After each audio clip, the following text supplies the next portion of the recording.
sekarang ni saya berada di meja saya lah. Meja ni tempat kita buat eksperimen lah. Okey, tempat kita lakukan kajian untuk mencapai KPI first the world ni sendirilah.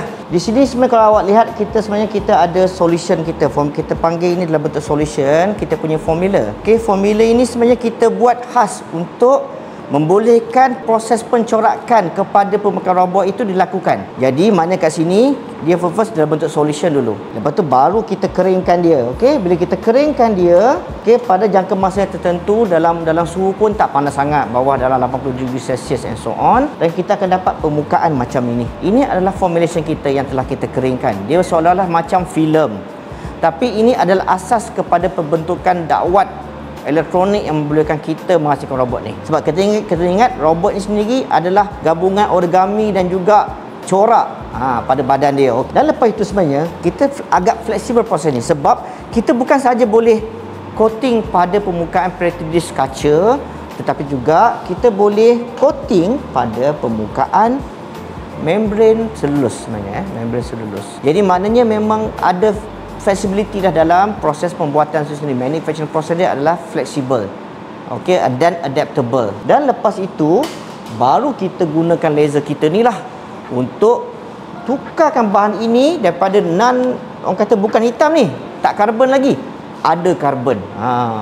Biasanya orang ambil karbon, campur-campur baru ada karbon. Tapi dengan teknologi kita ni, jadi tak ada karbon, terus ada karbon. Jadi teknologi ni sangat, saya rasa agak crucial atau agak penting, sebab di masa akan datang karbon dah tak banyak lah. Jadi kita kena ada satu teknologi yang bolehkan hasil karbon supaya boleh gunakan untuk sektor lain. So sekarang saya akan tunjukkan macam mana kita laser lah. Jadi sangat straightforward. Kita letak kat sini sahaja. Kita pun gunakan laser kita pun laser yang bukanlah laser industri, laser komersial sahaja. Dan menunjukkan bahawa proses ini dekat level komersial pun dah boleh capai. Jadi saya sini, saya terus kita set dulu dia punya koordinat bermulanya printing tu. Sekejap saya tengok sekejap. Okey, kat sini mana sekarang apa yang saya buat, saya set dulu bila dia start laser, kat point mana dia nak start laser. Okey, sekarang kita nampak kat sini yang lebih kurang. Okey, kedudukan dia kat tengah-tengah agak cantik. Jadi kita terus proses lah, fully automatic. Okey, ini adalah masa hadapan, saya nampak masa hadapan proses kejuruteraan sendiri, di mana kita bukan lagi duduk dalam lab lama-lama dan everything orang kata buat secara manual. Tapi sekarang kita boleh guna teknologi asimilasi yang komputer juga untuk menghasilkan satu karbon yang berkualiti.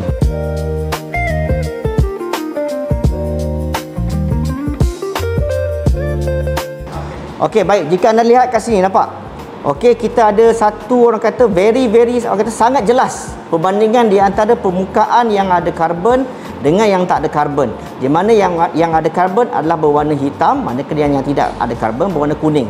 Jadi kat sini kita kata teknologi kita tu iaitu kita berupaya menukarkan bahan yang bukan karbon kepada karbon tanpa ada sebatian karbon pun.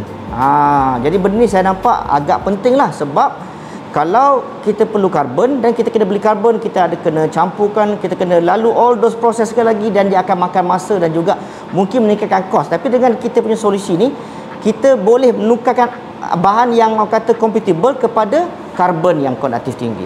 Kenapa saya kata sangat penting? Walaupun nampak sangat basic kan, dia sekadar filem atau coating, tetapi sebenarnya dengan teknologi ini kita boleh menukarkan plastik menjadi plastik karbon komposit. Itu yang saya nak highlight kat situ. Mana dengan kupaian laser kita tak perlu campur karbon dalam polimer, lepas tu kita campur, lepas tu kita keringkan baru jadi filem. Ni tak, kita terus tembak dengan laser cahaya dan kita dapat terus karbon dalam polimer tu. Dan ini adalah asas kepada karbon komposit polimer yang agak penting untuk industri di masa akan datang.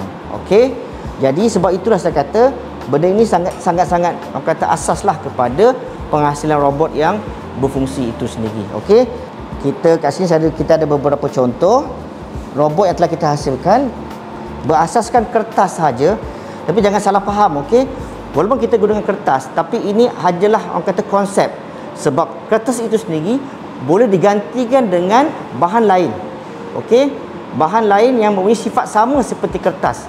Kenapa saya pilih kertas? Sebab kita boleh guna origami teknik untuk kontrol pergerakan kertas tersebut.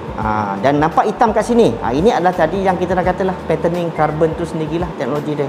Jadi dengan gabungan pattern karbon ni, kedudukan dia, dan juga ada, kalau pasal kat sini ada pasal warna kuning tak? Itu adalah tape yang kita letak untuk mengelakkan risiko orang kata twisting pada robot kita. Time dia bergerak, kalau dia twisting tak cantik lah. Dia akan, orang kata dia akan tak ikut lurus, dia akan sengit ke sebelah ke kanan atau ke belah kiri. Jadi kita letak satu kontrol paksi untuk supaya dia bergerak lurus sahaja. Jadi robot ini boleh digerakkan dengan hanya menggunakan kuasa kelembapan sahaja. Alright. Tengok macam mana orang kata karbon mampu dihasilkan hanya dengan menggunakan pancaran cahaya kepada permukaan gelas kaca yang ada coating orang kata formulation kita. Okey.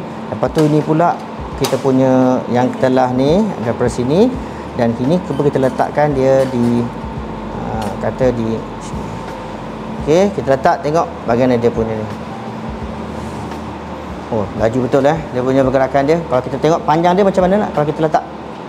Oh.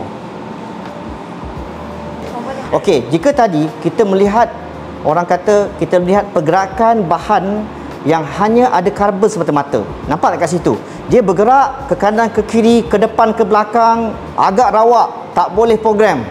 Tapi apa jadi bila kita susun, kita design, kita bangunkan robot kita tu dengan kita letakkan kedudukan karbon tu pada bahan, pada kedudukan tertentu di badan robot tu.